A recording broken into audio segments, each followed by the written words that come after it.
Quem é tu? Arriquengo.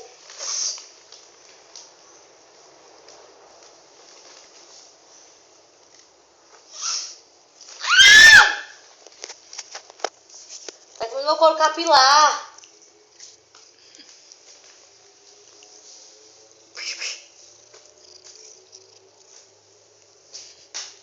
Meu filho, eu sei que você é um gato, mas você é porco, viu? O mesmo cabelo. O cabelo é limpo. Mas cabelo não é porco pra comer. Ai!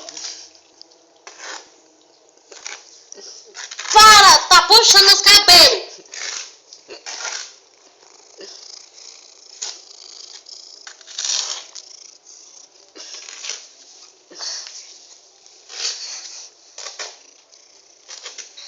Chama ele, bicha. Vem. Faz assim, Miau.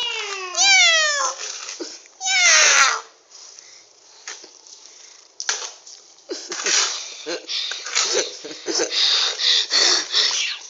Oi, oi, oi.